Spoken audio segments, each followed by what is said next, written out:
আজকে আমরা কথা বলবো অ্যামাজনের নতুন এআই শপিং গাইড নিয়ে। এরপর লামা 3.1 এআই ব্যবহার করে কিভাবে অটিজম শিশুদেরকে চিকিৎসা দেওয়া হচ্ছে, এবং সবশেষে কথা বলবো অ্যাপল ওয়াচ কি আসলেই রক্তচাপ পরিমাপ করতে পারে কিনা। আর শেষের টপিকটা আরো বেশি ইন্টারেস্টিং হবে যদি আপনি পরিকল্পনা করে থাকেন যে আপনিও একটা অ্যাপল ওয়াচ কিনবেন আর সেটা দিয়ে আপনার ব্লাড প্রেশার আপনি পরিমাপ করবেন। তো কাজেই ভিডিওর শেষ পর্যন্ত দেখবেন এবং চলুন শুরু করা যাক। তো প্রথমেই কথা বলা যাক অ্যামাজনের নতুন এআই ফিচার নিয়ে। আর্টিফিশিয়াল ইন্টেলিজেন্স ব্যবহার করে একটা এআই গাইড বানাবে অ্যামাজনের ধারণা এই গাইডটা আপনার শপিংকে আরো বেশি সহজ এবং স্মার্ট করে তুলবে। তো স্বাভাবিকভাবেই প্রথম প্রশ্ন হচ্ছে এআই গাইডটা কি এবং এটা কিভাবে কাজ করবে। অ্যামাজনের নতুন এআই শপিং গাইড আপনাকে দ্রুত কোনো প্রোডাক্ট খুঁজে বের করতে সহযোগিতা করবে। টিভি থেকে শুরু করে হেডফোন বা স্কিন কেয়ার সবকিছুর জন্যই থাকবে কাস্টমাইজ সাজেশন। যারা বাংলাদেশের বাইরে থাকে তারা হয়তো অ্যামাজন ইউজ করতে পারে, সব দেশে না হলেও অনেক দেশে।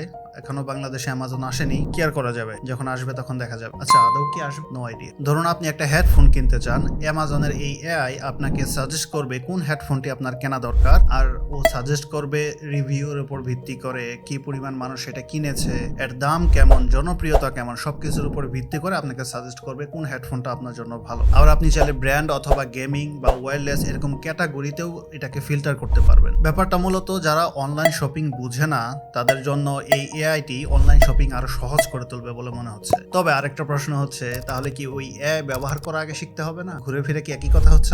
তাহলে শেষ পর্যন্ত উপকারটা হচ্ছে কি, এটা কিভাবে আমার কাজে লাগবে। তো আমি বোঝার চেষ্টা করলাম যে এটা কিভাবে আমাদের কাজে লাগবে আর এটা কেন আমাদের জন্য ভালো বা খারাপ। তো সত্যি বলতে আমি ভালোটাই খোঁজার চেষ্টা করছি। তো যেটা আমি পাইলাম সেটা হচ্ছে এই এআই গাইডের সব থেকে সেরা বিষয় হচ্ছে এটি আপনাকে প্রোডাক্টের এমন সব বিষয় বা এমন সব ফিচার আপনাকে বুঝতে সহযোগিতা করবে যেগুলো হয়তো আপনি জানতেনই না। সহজ ভাষায় এটি আপনাকে সবগুলো ফিচার, একটা প্রোডাক্টের সবগুলো ফিচার আপনাকে এক্সপ্লেইন করবে, বুঝিয়ে দিবে, যাতে আপনার জন্য এটা সহজ হয় যে এই প্রোডাক্টটা আপনি চুজ করবেন কিনা, কিনবেন কিনা। মজার বিষয় হচ্ছে এআই আপনাকে গাইড করবে আপনি যখন প্রোডাক্ট খুঁজছেন, সার্চ করছেন তখন, আর আপনার পূর্বের হিস্ট্রির উপর ভিত্তি করে অনেক কিছু সাজেস্ট করবে। তাহলে যদি কখনো কনফিউজড হয়ে যান যে কোন প্রোডাক্টটা কিনবেন, অ্যামাজন এআই গাইড আপনাকে সাজেস্ট করবে এবং সহজ করবে আপনার কেনাকাটা। আর এভাবেই এই এআইটা আপনার কাজে আসবে।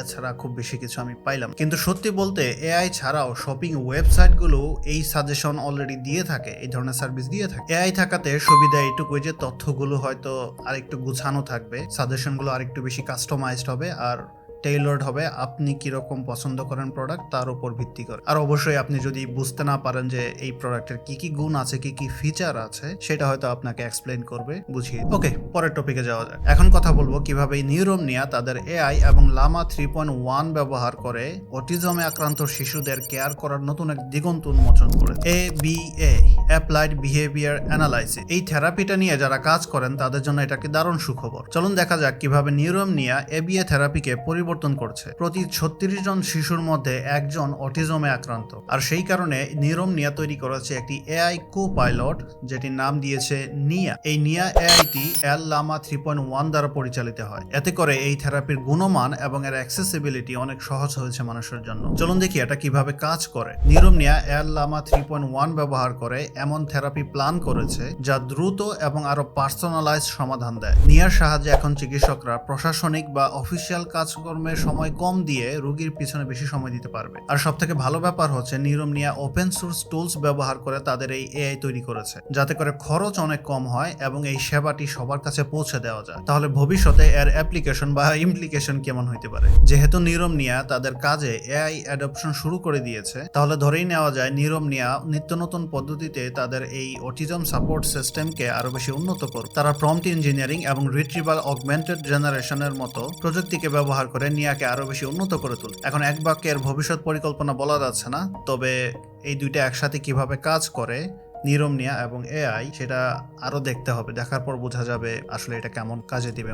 আর সবশেষে এখন আমরা কথা বলবো অ্যাপল ওয়াচ কি আসলেই রক্তচাপ পরিমাপ করতে পারে কিনা। চলুন শুরুতেই দেখে নিই এই ব্যাপারটা কি গিমিক নাকি বিজ্ঞানসম্মত। যদি সংক্ষেপে বলি, অ্যাপল ওয়াচ রক্তচাপ পরিমাপ করতে পারে না। তবে আরে না মুরব্বী, আমি ওইটা বলি না, আমি বলছি যে অ্যাকুরেটলি পরিমাপ করতে পারে না। বুঝছেন বিষয়টা? রাগারাগি করবেন, রেগে যাবেন না মুরব্বী, বসেন, ঠিক আছে? ওকে, তো যেটা বলছিলাম, রক্তচাপ এখনো পরিমাপ করতে পারে না অ্যাকুরেটলি অ্যাপল ওয়াচ, তবে হয়তো ভবিষ্যতে পারবে। ভবিষ্যতের অ্যাপল ওয়াচে এই ফিচারটা আসতে পারে, কিন্তু এখনো স্যামসাং এর মতো অ্যাপল ওয়াচ দিয়ে রক্তচাপ মাপা সম্ভব নয়। আপনার ঘড়ি যতই যতই স্মার্ট হোক এখনো তো এটি ডাক্তারের অফিসের সেই মেশিনের মতো চাপ দিয়ে ধরতে পারে না, তাহলে রক্তচাপ কিভাবে পরিমাপ করবে? কিন্তু আমরা অলরেডি অপশন দেখি স্মার্ট ওয়াচগুলোতে যে আপনি আপনার ব্লাড প্রেশার পরিমাপ করতে পারছেন, মেজার করতে পারছেন, এবং সেখানে দেখাচ্ছে কিছু একটা ভ্যালু যাই দেখা। এই ব্যাপারে আসলে বিজ্ঞান কি বলে? বিজ্ঞান এখন অনেক বেশি এগিয়ে গিয়েছে। 2018 সালে বিজ্ঞানীরা ওয়্যারেবল সেন্সর ডাটা আর নিউরাল নেটওয়ার্ক ব্যবহার করে উচ্চ রক্তচাপ, ঘুমের মধ্যে সমস্যা,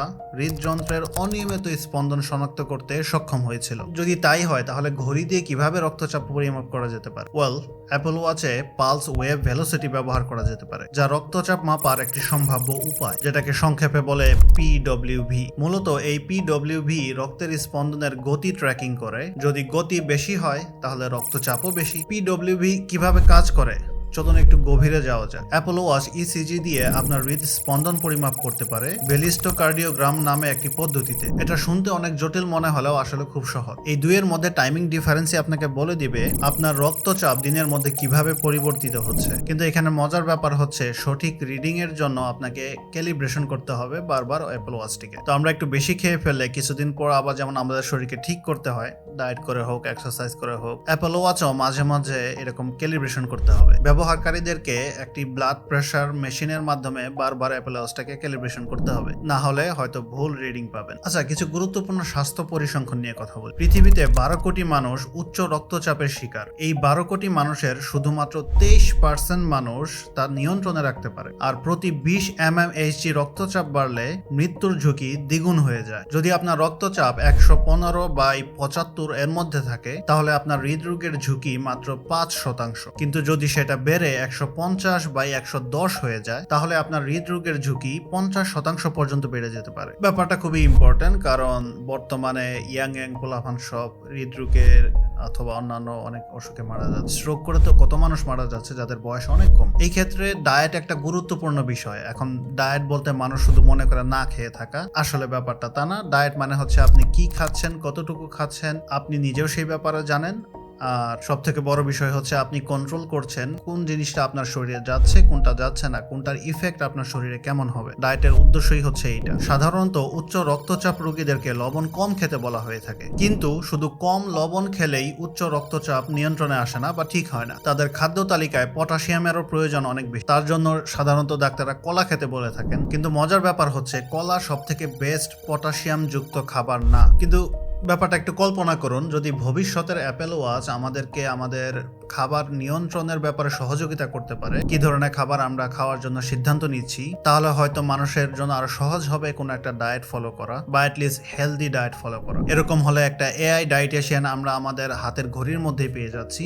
আমাদেরকে দৌড়ে আর ডাক্তারের কাছে যেতে হচ্ছে না বা হসপিটালে গিয়ে একটা ডায়েটিশিয়ানের কাছে সামনে বসতে হচ্ছে না। ওকে, ভিডিও তো শেষ করতে হবে। এখন শেষ কথা হচ্ছে যে অ্যাপল ওয়াচ রক্তচাপ পরিমাপ করতে পারে না অ্যাকুরেটলি। এখনো পর্যন্ত বাজারে যতগুলো স্মার্ট ওয়াচ আছে যেগুলোতে রক্তচাপ পরিমাপ করার একটা অপশন বা ফাংশনালিটি দেখায়, সেগুলো সত্যিকার অর্থের 10 to 15%, 20% পর্যন্ত ডিফারেন্স থাকে। তো কাজেই আপনার হাতে যদি একটা স্মার্ট ওয়াচ থাকে আর আপনি যদি আপনার রক্তচাপ পরিমাপ করেন সেটা দিয়ে, কখনোই ধরে নেবেন না যে এটা 100% অ্যাকুরেট। এটা অ্যাকুরেট না, এটা 70 থেকে 80% অ্যাকুরেট হইতে পারে, বা সর্বোচ্চ 85%। যেহেতু রক্তচাপ একটা সেন্সিটিভ বিষয়, হৃদরোগ অনেক বড় একটা ঝামেলা, হৃদরোগ খুবই সেন্সিটিভ এবং ক্রিটিক্যাল একটা সিকনেস, তাই কোনো অর্থে আপনার হাতের অ্যাপল ওয়াচ হোক আর অন্য কোনো স্মার্ট ওয়াচ হোক, এটাকে 100% রিলায়েবল ভাববেন না। যদি আপনার স্বাস্থ্যের কোনো সমস্যা মনে হয় তাহলে অবশ্যই ডাক্তারের কাছে যান, হসপিটালে যান, চেক আপ করান। ওয়াচের উপর ডিপেন্ড করবেন না পুরোপুরি। আর যদি কোনোদিন এরকম সময় আসে যে অ্যাপল ওয়াচ অথবা অন্য স্মার্ট ওয়াচগুলো সত্যি রক্তচাপ পরিমাপ করতে পারে, তাহলে